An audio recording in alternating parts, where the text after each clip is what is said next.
Back to prime time debate. Rahman గారు నమస్కారం అండి. మొత్తంగా చూస్తున్నాం, ట్రంప్ కొన్ని కీలక వ్యాఖ్యలు కూడా చేశారు. అమెరికాను కాపాడటానికి నేను ప్రయత్నాలు చేస్తుంటే నాపై హత్యాయత్నాలు జరుగుతున్నాయి, సో గొప్ప గొప్ప వ్యక్తులపైనే ఇలాంటి ఘటనలు జరుగుతాయంటూ ఓవైపు అబ్రహం లింకన్ని, కెనడీని కూడా ఉదంతాలను గుర్తు చేసిన పరిస్థితి. సో ఏంటి, నిజంగా ట్రంప్ అంత మంచి నిర్ణయాలు తీసుకుంటున్నాడా? ఎవరు తట్టుకోలేకపోతున్నారు? ఎవరిపై ఆయన హత్యాయత్నాలు చేస్తున్నారు? ఆ విషయాన్ని ఎలా చూడాలంటారు? నిజానికి ఒక సెల్ఫ్ ప్రమోషన్. యా అది కెనడీతో పోల్చుకోవడం, లేకపోతే అబ్రహం లింకన్ తో పోల్చుకోవడం, ఇంకా దేశంలో గొప్ప గొప్ప ప్రజాస్వామికవాదులతో పోల్చుకోవడం. ఒక నియంత ఒక నథింగ్ బట్ స్ట్రీట్ రౌడీ అండి ఇప్పుడు ట్రంప్.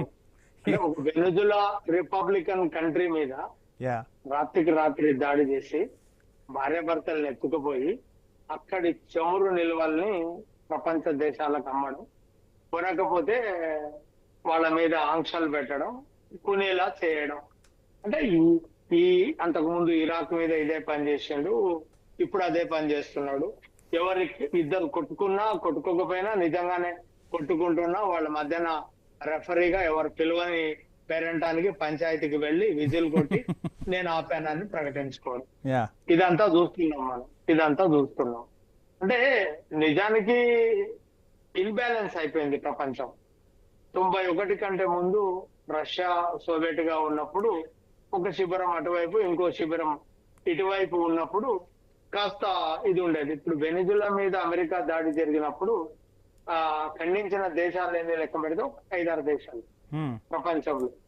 అది ఈ దౌర్జన్యం ప్రపంచంలో అంటే ఏంటంటే ఇప్పుడు మనం దీన్ని దేంతో పోల్చుకోవాలి? మనం ఒక రిపబ్లికన్ కంట్రీ మీద ఒక దేశం దాడి చేసి రాత్రి పట్టుకపోయి బందీలుగా భార్యాభర్తల్ని తీసుకెళ్లి పెట్టుకొని ఆ వనరులన్నీ కీలుబొమ్మ ప్రభుత్వాన్ని పెట్టుకొని, సో ఆ వనరులను దోచుకోవటమే కాదు, ఆ వనరులను ఏ దేశాలు కొనాలో కూడా చెప్తున్న పరిస్థితి. వెనిజులా నుంచే భారత్ చమురు కొనాలని మనపై కూడా ఆంక్షలు చెప్తున్న పరిస్థితి కదా. ఆల్రెడీ మొదలు పెట్టినాం, కొంటున్నాం. రష్యాను వదులుకున్నాం మనం మిత్ర దేశంగా. అంటే అంటే వదులుకోకపోతే పీకల మీద కత్తి పెడుతున్నాడు. ఈ పరిస్థితులన్నిటినీ మనం చూస్తున్నాం. అంటే ఎక్కడ దాకా పోతున్నాడు, దేని దాకా పోతున్నాడు, ప్రపంచ దేశాల మీద ఆధిపత్యం ఏంది అనేది డెఫినెట్ గా చెబితే, ఇప్పుడు ఇటు భారత్ ను ఇటు పాకిస్తాన్ ఈ రెండు దేశాలను మళ్ళీ డిమోరలైజ్ చేసే ప్రయత్నం చేస్తున్నాడు. మనము యుద్ధం మొదలు పెట్టేటప్పుడు చాలా అగ్రెసివ్ గా వెళ్ళినాము, ఒక పెద్ద హైప్ క్రియేట్ అయింది. పాకిస్తాన్ కు ఖచ్చితంగా మనం బుద్ధి చెప్తాం, దాన్ని నీల్ డౌన్ చేస్తాం. అంటే కానీ ఇప్పుడు అసలు ఈ అంశాన్ని ఎందుకు తెరపైకి తీసుకురావాల్సిందంటారు? ఉన్నట్టుండి ఎప్పుడో జరిగిన అంశాన్ని ఇప్పుడు ఈ సందర్భంగా ఎందుకు అసలు, అంటే ట్రంప్ ప్రతిదీ కూడా ఒక వ్యూహంగానే మాట్లాడుతూ ఉంటారు, అసలు ఏం వచ్చింది సందర్భం, ఇప్పుడు ఎందుకు మాట్లాడాల్సి వచ్చింది? Self promotion. అంటే నేనే అని చెప్పుకోవడం.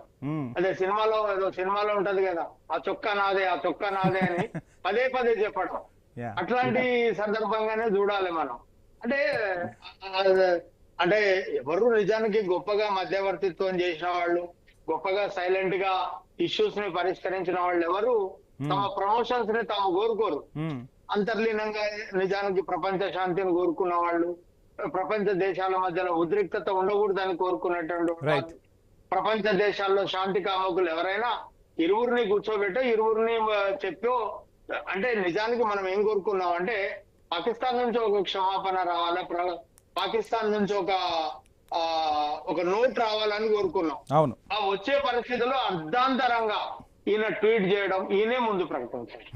అంటే ఈ యుద్ధాన్ని ఆపేస్తున్నట్టుగా ఈయనే ముందు ప్రకటించి తన ప్రకటనను ఇంక అందరూ ఆమోదించాలన్నట్టుగా ఒక బుల్డోజ్ చేసినటువంటి పరిస్థితి.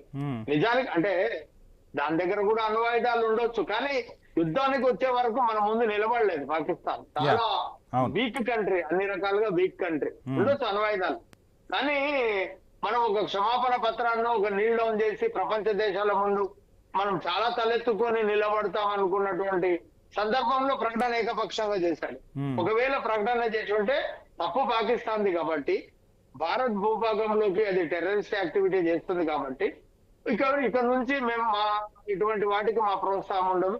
ఏదైనా ఉంటే మీరు ఇండిపెండెంట్ గా చూసుకోండి, మాకేమి సంబంధం లేదు, చెయ్యము. మా పాత్ర తెలిస్తే మా పైన చర్యలు తీసుకోండి. ప్రపంచ దేశాల ముందు దాన్ని మోకరిల్లేటువంటి పరిస్థితికి తీసుకొస్తున్నటువంటి క్రమంలో ఒక ప్రకటన చేసేసి అట్లాంటి సందర్భం ఒకటి చూసాం. Yeah right. ఇప్పుడు ఏంటంటే మళ్ళీ పాకిస్తాన్ ని కూడా ఒక డిమోరలైజ్ చేయడం, దాన్ని ప్రపంచ దేశాల ముందు దాన్ని మళ్ళీ చిన్నపుచ్చడం. మిమ్మల్ని నేనే కాపాడినా, నేను కాపాడకపోతే మీ పని అయిపోయేది, ఇండియా మిమ్మల్ని మీ దేశాన్ని సర్వనాశనం చేసేది అంటే నేను చేయబట్టి, నేను ఉండబట్టి, నేనే లేకపోతే మీరిద్దరూ లేరు. అంటే ఇది ఎట్లుంటదంటే మనలాంటి దేశాల్లో ఉపయోగించుకొని బతికేటువంటి ఒక దేశము, ప్రపంచ దేశాలే తన మీద ఆధారపడినాయి, తాను లేకపోతే ఇక ప్రపంచమే ఉండదు, సూర్యోదయం సూర్యాస్తమయం తన వల్లే జరుగుతుందని చెప్పుకోవడం లాంటి నియంతృత్వపు ధోరణి ఒక ప్రపంచ దేశాల మీద ఒక కర్రపెత్తనాన్ని సాగిస్తున్నాడు. ఇది ఎక్కువ కాలం నడవదు, ఇట్లా చాలా నడిచినాయి, ఎక్కడో చోట కుప్పకూలుతాయి, మామూలుగా కుప్పకూలవు.